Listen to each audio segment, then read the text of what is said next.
राज्य की मुख्यमंत्री ममता बनर्जी का कड़ा आदेश है कि किसी भी तालाब या जलाशय को भरा नहीं जा सकता है। जिस आदेश का पालन लैंड एक्ट 1955 के तहत यानी कि पश्चिम बंगाल लैंड एक्ट 1955, साथ साथ आपको बता दूं कि म्युनिसिपल कॉर्पोरेशन एक्ट 1993 और तालाब में लगने वाला फिशरीज एक्ट जो 1993 में जो है सुप्रीम कोर्ट में जजमेंट दिया गया था, जिसमें राज्य के हर स्टेट को यह निर्देश दिया गया था कि किसी भी जलाशय को फिलिंग नहीं करा जा सकता है या किसी भी तालाब को भर्ती नहीं किया जा सकता है, भर के उसके ऊपर निर्माण नहीं किया जा सकता है। लेकिन देखा जा रहा है कि रानीगंज के 93 नंबर वार्ड बुजीरबांध में एक बहुत पुराना तालाब है, बड़ा तालाब है, जो कई वर्षों से जो है लोग यहाँ पर इस तालाब को यूज कर रहे थे, जिसमें देखा जा रहा है कि कुछ दिनों से जो है इस तालाब के पार में यानी कि तालाब का जो पार है उस पार में जो 2224 जो दाग नंबर है उसके साइड में लिखा हुआ है पुकुर वास्तु।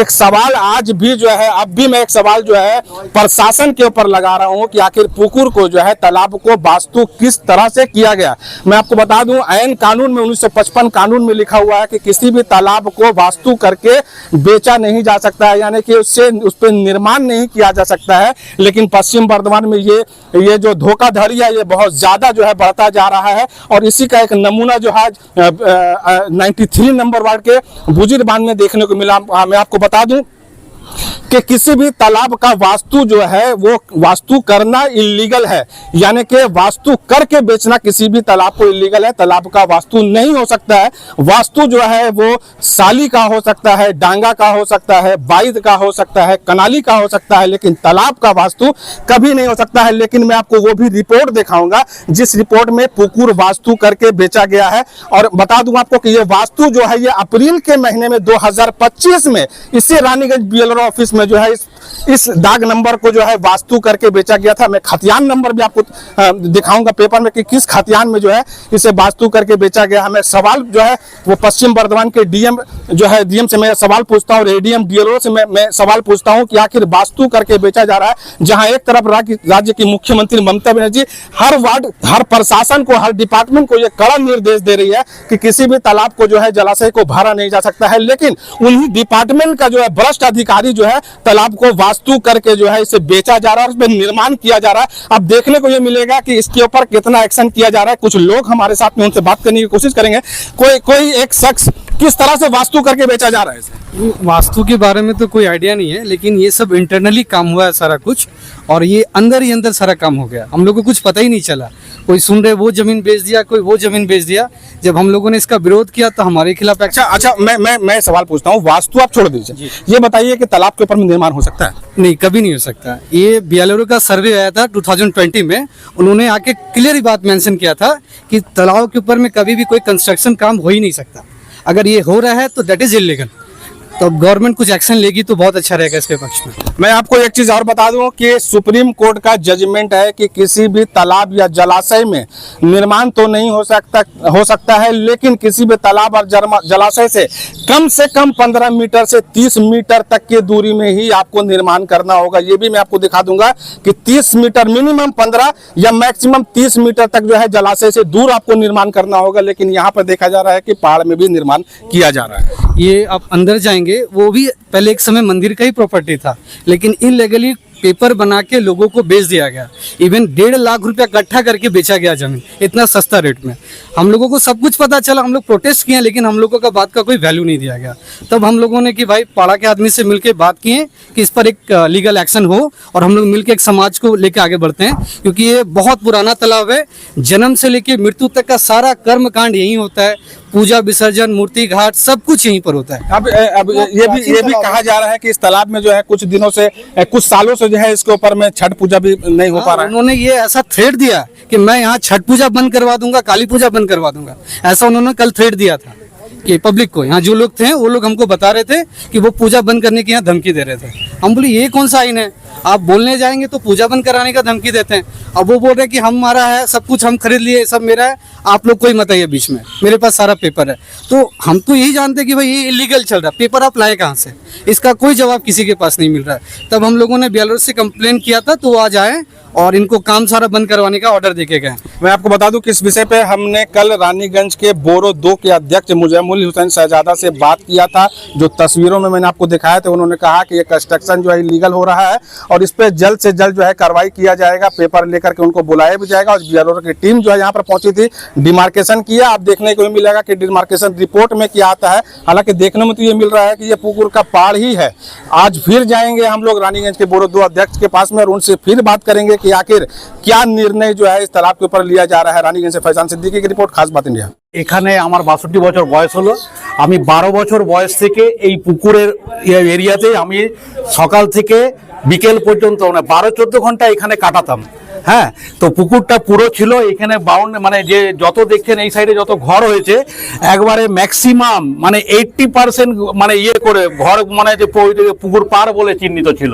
তো সেইগুলো এখন বিএলআর অফিসে কি করে বাস্তু হলো আমরা বুঝতেই পারছি না। মানে ওই টাকা পয়সার জোরে বিএলআর অফিসে গিয়ে আজ থেকে 20 বছর আগে আমার যেটা বিএলআর অফিসে টাকা পয়সা সেটিং করে ওটা বাস্তু করেছে এবং সব নাম চাপিয়েছে ওখানে। পুকুর পাড়ে কি করে নাম চাপে আমি আজ পর্যন্ত এটা বুঝতে পারলাম না। অথচ আমি অনেক দিন ধরে এটা নিয়ে আমি সরব হয়েছি, বিভিন্ন জায়গায় চিঠি করেছি। কারণ এই যে যারা ঘর আছে, যাদের ঘর আছে সব এই যে ওইখানে দেখুন আপনি ওই যে রাস্তাটা আছে দমকলের গাড়ি ঢুকবে না ওইটুকু রাস্তার মধ্যে, দেখুন আপনি ওইখানটা ঢুকে গেছে। দমকলের যদি বড় কোনো বিপদ হয় দমকলের গাড়ি এদিক দিয়ে আসবে না। অথচ ওই রাস্তাটা ভালো বড় রাস্তা, ওটা 25 ফুট 20 ফুট 25 ফুটের রাস্তা। ছট পুজো অনেক হয়েছে, ছট পুজো আজকে ন্যারো হয়ে গেছে মানে জায়গার অভাবে। জায়গাটা দেখুন ওইখানে অনেকটা কোনাতে অনেকটা জায়গা পাওয়া যেত, আজকে কোনার অবস্থা দেখুন। আপনি পুকুরের কোনাটা দেখলে বুঝতে পারবেন যে জলে পাঁচির দেওয়া আছে, জলের মধ্যে পাঁচির দেওয়া আছে, মানে ওখানে 15 থেকে 20 ফুট পুকুরে ঢুকেছে প্রত্যেকটা। আমরা অশোকপল্লীর বাসিন্দা, আমাদের চাই আমাদের অশোকপল্লীর সম্পত্তি যেন সুরক্ষিত থাকে এবং সবাই যাতে আমরা দুর্গাপুজোর সময় বাড়ি যাতে সুন্দরভাবে বাড়ি নিতে পারি আর ছট পুজো যাতে আমরা ভালোভাবে করতে পারি, এটাই আমার। এইভাবে উনি যে কিভাবে করেছেন সেটা তো উনি বলতে পারবেন। এবার আমি তো এটা বলতে পারবো না কিভাবে কি করেছেন। কাগজ আছে, উনি বলছেন কাগজ আছে। উনি কাজটা করেছেন মানে সিস্টেমটা পুরোপুরি ভুল যা প্রমাণ হলো আজকে, কি বলবেন এই বিষয়ে? সিস্টেমটা পুরোপুরি ভুল এবং জানি অনেক ঘর পড়ে আছে পুকুরের মধ্যে, পুকুরের জায়গাতে করেছে। আমি বলবো এদের পানিশমেন্ট চাই। আমরা সবাই মিলে আমাদের কলোনির জমি রক্ষার জন্য আমরা সবাই অশোকপল্লীর বাসিন্দা সবাই একত্রিত হয়ে এর মানে সুরক্ষা চাই। বিএলআর আধিকারিক যে গত পরশু থেকে যে 4টে পিলার করার জন্য 4টা গর্ত করা হয়েছিল সেটা বলে দেওয়া হলো যে কাজ বন্ধ রাখার জন্য, আদার্স কোনো নতুন কনস্ট্রাকশন যেন না হয়, তাহলে আইনানুগ ব্যবস্থা নেওয়া হবে, এটা বলে দেওয়া গেল। আপনার নাম? সোমেন চৌধুরী, আমি অশোকপল্লীর স্থায়ী বাসিন্দা, জায়গাটা অশোকপল্লী বুজির বান্ধা। এখানে যে সকলে দাঁড়িয়ে আছি আমরা সকলে এখানকারই বাসিন্দা। এই পুকুরটা নিয়ে মেন অভিযোগ আমাদের, কিন্তু কোনো কারোর প্রতি কোনো অভিযোগ নেই। আমাদের মেন চাহিদা হচ্ছে পুকুরটা যতটা আছে আমাদেরকে মেপে ততটা দেখিয়ে দিক। পুকুরের পর থেকে আইনত পুকুর পার যতটুকু হয় আইনত ততটুকু দাগ দিয়ে ডিমার্কেশন করে দিক। তারপরে ঘর বাড়ি যে যেখানে করছে করুক, আমাদের কোনো আপত্তি নেই। কারণ আমরা এখানে সবাই সবার প্রতিবেশীরই কাজে আসে, রাত বিরেত যখনই দরকার পড়বে লাগতে পারে। কিন্তু এইটা গেল আমাদের পাড়া প্রতিবেশীর ভাষা। এবার আইনি ভাষায় বলি যে পুকুরের যে কাগজপত্র আছে তাতে আমি যতটুকু জানি 2227 ইয়া 2224 দাগ নম্বরের পুকুরটা আছে। পুকুরের দাগ নম্বর অনুযায়ী এক জায়গায় দেখতে পাচ্ছি পুকুর / বাস্তু।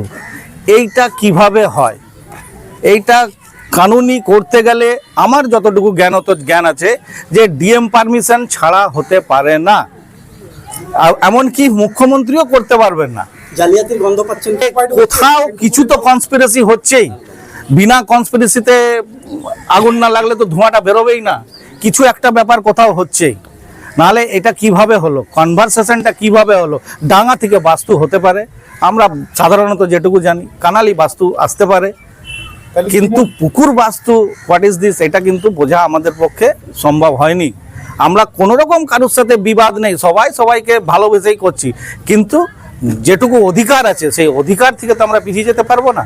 অধিকারটা রক্ষা করতেই আজ সবাই জড়ো হয়েছি, কেউ কারোর দুশ্মন নেই, কেউ কারোর সাথে কোনো বিবাদ নেই, কিন্তু এই অধিকারটা স্থাপন করাটাই হচ্ছে আমাদের মূল লক্ষ্য। সুতরাং আমার মেন প্রশ্ন হচ্ছে ওইটুকুই যে পুকুর বাস্তু কিভাবে হলো, সেটা আপনারা যদি মিডিয়ার তরফ থেকে গিয়ে তদন্ত করতে পারেন তাহলে আমরা সবাই উপকৃত হব। এবং বাদ বাকি আমাদের একটা আর্জি ছিল যে পুকুরটা সংস্করণ করার জন্য আমরা চাইছিলাম, কারণ এই পুকুরে যেমন দুর্গাপুজো হয়, সেরকম ছট পুজো হয়, সেরকম আরও অন্যান্য পুজো হয়, সামাজিক ক্রিয়াকলাপ যেগুলো হয় সেই সবগুলোও হয়। সুতরাং সেটার জন্য আমরা একটা ব্যবস্থা চাইছিলাম, যদি ওনারা এনওসি দিতেন তাহলে আমরা পুকুরটাকে সংস্করণে নিয়ে আসতে পারতাম। তো এই আপনাদের তরফ থেকেই বলছি যে আপনারা দেখুন, এটাকে আওয়াজ উঠিয়ে বলুন যাতে এই পুকুরটা বেঁচে থাকতে পারে। আর কিভাবে হলো সেটা আপনারা এনকোয়ারি করলেই জানতে পারা যাবে যে কোথায় আগুন লেগেছে, ধোঁয়া উঠছে। আমার নাম রাজীব দাস, সবাই মনু বলেই চেনে, সবাই এখানেই থাকি, এখানকারই সবাই বাসিন্দা। उनका नाम है तोफन हवलदार, फायर ब्रिगेड में सर्विस करता है। जब मुझे आपकी टीम जब पहुंची तो वहां से आपको क्या रिपोर्ट पूरा पूरी मिला, लीगल है या इलीगल काम? जब मुझे पता चला, फोन किया गया, मैंने अपने को बोला, हमारा बोलो से हमारा इंजीनियरिंग डिपार्टमेंट का 2 लोग गए और मैंने रानीगंज आईसी को फ़ोन किया कि ऐसा ऐसा इलीगल कंस्ट्रक्शन हो रहा पुकुर बुझी बांध में। उन्होंने जाके रुकवाया और पुलिस भी रुकाया और उनका पेपर मांगा, पेपर क्या है, तो पेपर वो हमारे आदमी को कहा कि हमारा पेपर है, हमारा वास्तव है, वास्तव किया हुआ है। तो पुकुर जो है ये तो बेलारो का डिपार्टमेंट है, एलारो का डिपार्टमेंट है, कैसे पुकुर पार वास्तव हो रहा है उसको हम चिट्ठी करेंगे और उसका इंक्वायरी कराया जाएगा और उसके ऊपर कड़ी से कड़ी एक्शन लिया जाएगा। যেখানে রয়েছে পুকুরের রেকর্ডে যেখানে বাস্তু দেখা যায়, কি বলবেন স্যার বিষয়টা? আপনি বলুন সেটাই